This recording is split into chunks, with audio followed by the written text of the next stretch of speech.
Welcome to another episode of Ghosts and Stuff. I'm at the Lovelock Cave in Nevada, the final resting place of the red-haired cannibal giants that fought the Paiute people.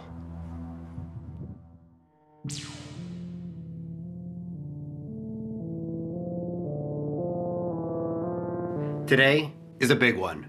Talk about giants.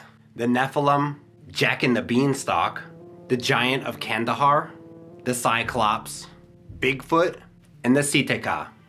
Now, I've watched a lot of videos and done a lot of research watching the Y-Files and Wendigoon and Mr. Ballin talking about all these strange cryptids and mysterious creatures. But giants have always captured my fascination. Giants have appeared in history throughout many cultures and around the world.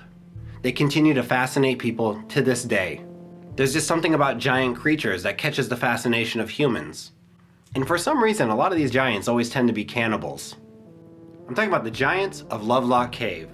Now, the Northern Paiute Native Americans have tales about these people who lived near Humboldt Lake. They called them the Si-Te-Cah. Now, Sarah Winnemucca, the daughter of a Northern Paiute chief, tells us a detailed account of what happened between her people and the Si-Te-Cah. These were a red-haired, barbarous people known to eat other people. The Northern Paiute even talk about some of their own being taken and eaten by these people. Now, Sarah Winnemucca writes in her book, I do have her book. This is her book, right here, if you want to check it out. They were at war with these people for quite some time. She said there was about 2,600 of them. So the Northern Paiute backed these people up into Lovelock Cave. During the stalemate, they began to stack up wood at the entrance to the cave. In one last effort at peace, the Northern Paiute would ask them, are you guys willing to stop killing and eating people? What's strange is that these giants somehow knew the same language as these Northern Paiute. They refused the offer. So the Northern Paiute set the cave ablaze with these people inside.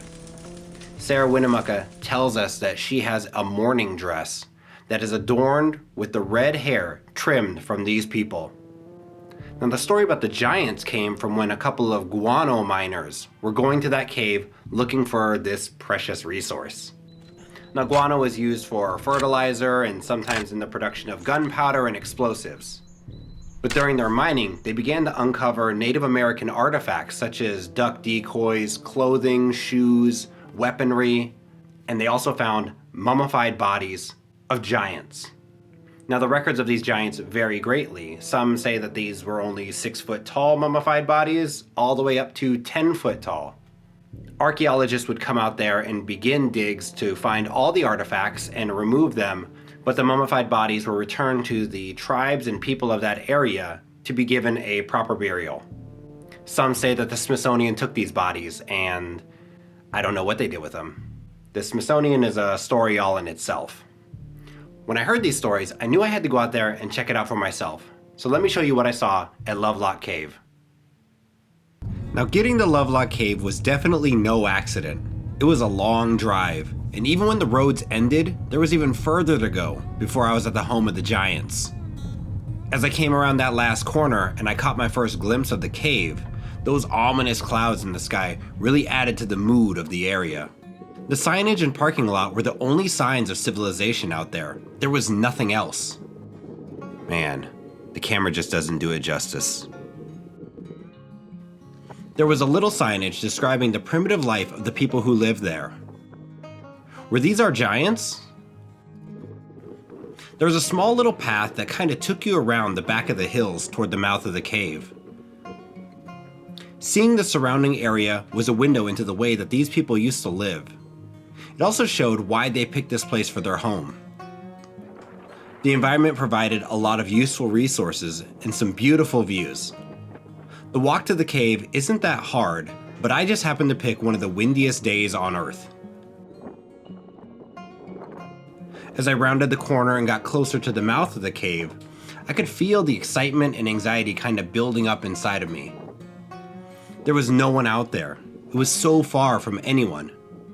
I was determined to find this forgotten land of giants and explore their final resting place. The reality of the cave didn't hit me until I turned that last corner and I caught my first glimpse of one of the entrances.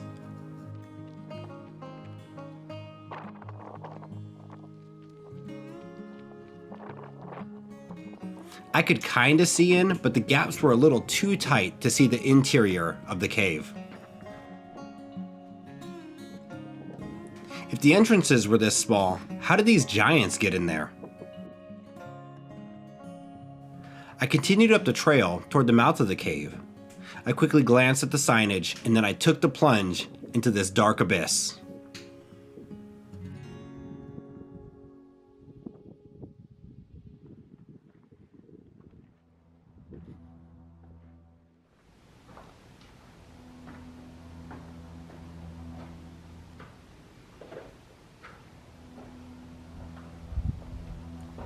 The first thing that caught my eye was the char marks on the ceiling of the cave. These markings really made the story of the giants come alive.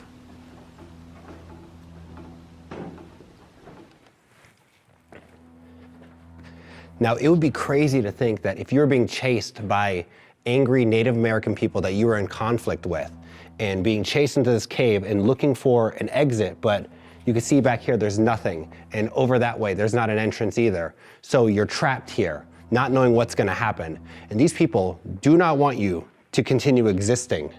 So it's very scary to think if you were in here with, say, your friends and family or fellow tribesmen, and you were huddled in here just waiting to see what was gonna happen, and then they start piling the wood. And I think you would kind of know your fate at that point. But is it just a legend? Are these giants that were spoke of here, are they just a legend? They believe it is truth. This is where they called home. This would be their stomping grounds. But these seem kind of small stomping grounds for giant people. It's just crazy seeing this whole place and being able to explore it. When I came around the corner and I actually saw the cave, the real gravity of the events that happened here hit me. And I don't know what I was afraid of, that I was gonna see the history of what happened to these mythical creatures or people, or that they still might be here. It was very unsettling as I walked into this cave. I do think that there are giants somewhere in this world. They say they have 6 fingers on each hand and sometimes 6 toes on each foot. And they seem to always have red hair, which I don't know why that's such a, I don't know why that's an undesirable trait, but I mean, nothing against redheaded people, but they're saying that all of these giants have this red hair. And even Sarah Winnemucca, she wears it on her dress. It's weird being here. It's so quiet, eerie quiet.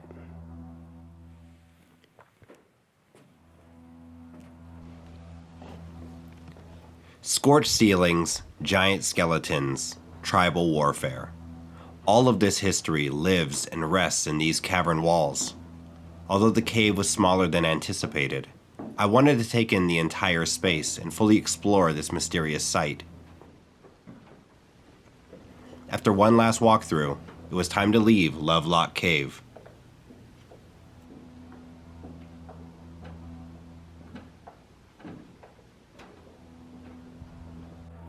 The giants that were trapped here, knowing that they would never leave this cave alive. It must have been a terrifying experience. But nobody knows the troubles they caused the Paiute people and how many men the Paiute people might have lost to these giant cannibalistic people. I want to call them people, but cannibalism is usually that defining line between humanity and savagery.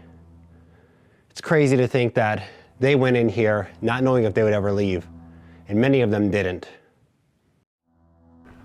Even on the way out, I kept my eye on the cave, hoping to catch a glimpse of something weird or unusual. But nothing today. Until next time, giants. Got the cheese crunch going on. You guys know what these really are. So I'm back from Lovelock Cave. I was out there in Lovelock, Nevada. I'm actually staying over here in Reno. I didn't see anything out there. I did hear some sounds in the cave. What was that? that I think were an owl, which I hope it was. Overall, I didn't find anything supernatural or paranormal. It was pretty straightforward, and the char marks and the burns on the wall make the whole place much more significant and much more believable. It makes it seem something out of the ordinary. It's very weird there. I always want to pay my respect to the people and the tragedy that befell them out there. I know that they may have done things in the past to warrant that action from the Paiute people, but still lives were lost. I'm not sure if they were giants or not, but I like to hold that little bit of mystery and supernatural as something to believe in. It was pretty cool. I just thought it was a really interesting story and I needed to go out there and see this place. It was pretty cool seeing it for myself. The burn marks are still on that cave to this day. It's very unnerving and kind of strange and weird, which I love. Stories about the Si-Te-Cah are passed down from generation to generation in the Northern Paiute culture. They didn't include the giant part, but the archaeological record says different. Talk about giants! I love ghosts and stuff. I love looking up giants and all this weird stuff in the world. We might not be able to explain it, but we can at least explore it. Thank you all so much for watching this episode of Ghosts and Stuff about the giants of Lovelock Cave. If you liked it, hit the like and subscribe. If you didn't, thank you so much for watching this long. It really means a lot to me. Let me know your thoughts in the comment section below, whether you think that these were real giant cannibalistic people, or if you think that it was just a rival tribe. I would love to hear your thoughts. Thank you all so much, and I will catch you guys in the next one.